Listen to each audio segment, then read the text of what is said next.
berakhlak. Senang banget karena hari ini kita bisa kembali menemani teman-teman. Semoga kita semua dalam keadaan sehat dan semangat menjalani lancar. Nah, episode kali ini kita bakal ngobrol soal isu yang sangat-sangat hot di Indonesia dan dampaknya masih sering dianggap sepele. Nah, isu kali ini kita akan membahas terkait korupsi dan money laundering atau pencucian uang. Kalau kata korupsi sendiri, pasti terlintas di pikiran kita adalah pejabat yang ditangkap karena menyalahgunakan uang negara. Tapi sebenarnya korupsi itu jauh lebih luas dari itu. Begitu juga dengan money laundering yang sering terdengar rumit tapi berkaitan dengan kasus korupsi. Supaya pembahasan kita kali ini seru, saya ditemani oleh dua narasumber saya yang cakep-cakep dan cantik-cantik ini. Halo Kakak Hari, apa kabar? Halo, kami puji Tuhan kabar baik. Terima kasih sudah mengundang saya kembali di podcast ini. Dan Kakak Pipit sebagai narasumber kedua. Halo Kakak, apa kabar? Halo Kak Mei dan semuanya, senang sekali bisa bergabung di podcast ini. Semoga obrolan kita hari ini bisa menambah wawasan buat teman-teman yang sedang mengikuti Lansar CPNS. Amin. Oke, kita langsung ke pembahasan ya. Kakak Hari, sebenarnya korupsi itu apa sih? Soalnya masih banyak orang yang menganggap bahwa korupsi itu soal mengambil uang negara. Betul. Korupsi itu lebih luas. Korupsi itu adalah tindakan menyalahgunakan jabatan, wewenang, atau kepercayaan yang dimiliki seseorang untuk mendapatkan keuntungan pribadi, keluarga, ataupun kelompok tertentu sehingga merugikan negara maupun masyarakat. Jadi bukan cuma soal mencuri uang negara, tapi menerima suap, gratifikasi, memanipulasi anggaran, menyalahgunakan fasilitas kantor, sampai membuat keputusan yang menguntungkan kelompok tertentu juga termasuk bentuk korupsi. Intinya, ketika seseorang menggunakan kewenangannya untuk kepentingan pribadi, disitulah korupsi mulai terjadi. Baik, berarti sebenarnya korupsi itu bisa dimulai dari hal-hal yang kelihatan kecil ya Kakak Hari. Kadang orang berpikir, cuma pakai kendaraan dinas sebentar atau cuma mengubah sedikit dari laporan. Padahal kalau terus dibiarkan, kebiasaan tersebut bisa berkembang menjadi pelanggaran yang lebih besar. Nah, sekarang kita beralih ke money laundering. Jujur saja, istilah ini masih sering terdengar rumit dan asing di sebagian masyarakat. Menurut Kakak Pipit, sebenarnya money laundering itu apakah? Baik, money laundering atau pencucian uang itu adalah upaya untuk menyembunyikan asal-usul uang hasil kejahatan supaya terlihat seperti uang yang diperoleh itu sah atau legal. Misalnya, seseorang tuh mendapatkan uang dari hasil korupsi, tentu uang itu kan tidak bisa langsung dipakai untuk membeli rumah ataupun mobil mewah karena akan menimbulkan kecurigaan pastinya.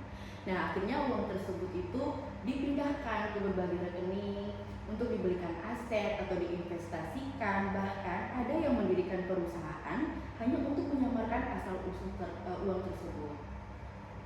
Jadi tujuan utamanya itu untuk membuat uang hasil kejahatan terlihat legal.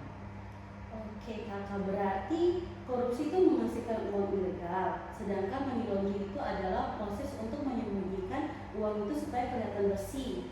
Jadi keduanya itu saling berhubungan ya Kakak Pipit? Ya betul sekali kami. Makanya dalam banyak kasus korupsi besar tuh penyidik juga menemukan tindak pidana pencucian uang karena pelaku tuh pasti berusaha menikmati hasil kejahatannya tanpa diketahui aparat.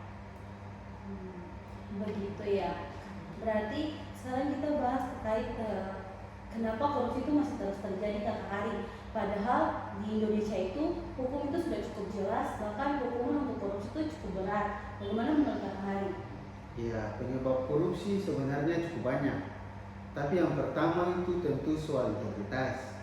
Kalau seseorang tidak punya nilai kejujuran yang kuat, dia akan lebih mudah tergoda dan menyalahgunakan kewenangan. Kemudian juga ada kesempatan karena sistem pengawasan yang lemah. Selain itu ada budaya permisif, yaitu menganggap pelanggaran kecil itu sebagai sesuatu yang biasa. Ditambah lagi gaya hidup yang berlebihan, tekanan ekonomi, kurangnya transparansi, dan lemahnya penegakan hukum. Semua faktor ini itu bisa menjadi pemicu munculnya korupsi. Berarti sebenarnya belum cukup ya Kakak, berarti niat itu sebenarnya belum cukup. Kalau sistem pengawasannya itu kuat, berarti peluang untuk melawan korupsi itu bisa ditekan. Nah, benar. Makanya, selain membangun integritas individu, kita juga harus membangun sistem transparan dan akuntabel.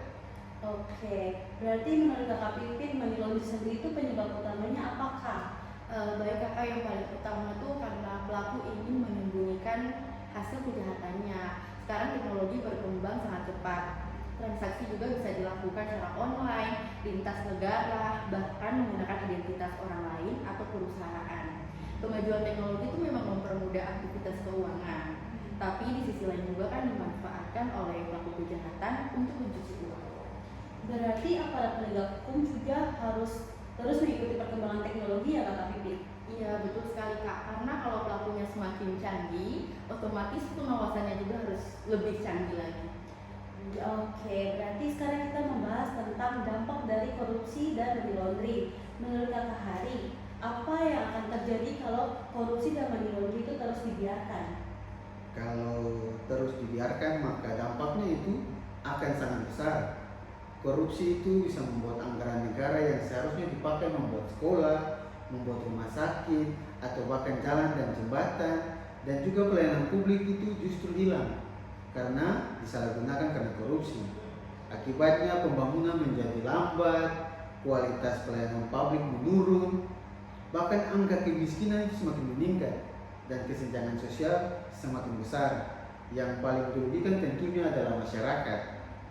Baik kalau dipikir-pikir, setiap rupiah yang dikorupsikan itu sebenarnya adalah masyarakat ya Kakak.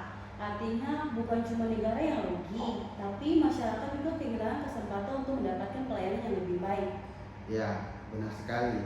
Selain kerugian materi, korupsi juga membuat masyarakat kehilangan kepercayaan kepada pemerintah. Baik, berarti untuk dampak money laundering sendiri itu bagaimana Kakak Pipit? Untuk money laundering juga sangat berbahaya pastinya. Praktik ini juga tuh bisa mengganggu stabilitas sistem keuangan, mengurangi kepercayaan investor, memperkuat jaringan kejahatan terorganisasi, dan membuat negara semakin sulit melacak aset hasil kejahatan. Kalau terus dibiarkan, pelaku kejahatan tuh akan merasa aman karena hasil kejahatannya tuh bisa terus dinikmati terus. Jadi jelas ya, korupsi dan money laundering itu bukan cuma masalah hukum, dampaknya juga bisa dirasakan di bidang ekonomi, pembangunan, bahkan di masa depan bangsa. Kalau begitu, menurut Kakak Hari, apa yang harus kita lakukan supaya kedua kasus ini bisa dicegah? Ya, terima kasih. Menurut saya itu pencegahannya itu harus dimulai dari membangun integritas. Pendidikan anti korupsi harus ditanamkan sejak dini. Budaya jujur itu juga harus dibiasakan. Dan setiap instansi itu perlu memperkuat sistem pengawasan. Selain itu, penggunaan teknologi digital juga penting supaya pengelolaan keuangan dan pelayanan publik itu menjadi lebih transparan. Nah, kalau dari sisi pencucian uang tuh kerjasama semua pihak juga sangat penting, seperti PPATK, terus aparat penegak hukum, perbankan, pemerintah, bahkan masyarakat juga harus saling mendukung.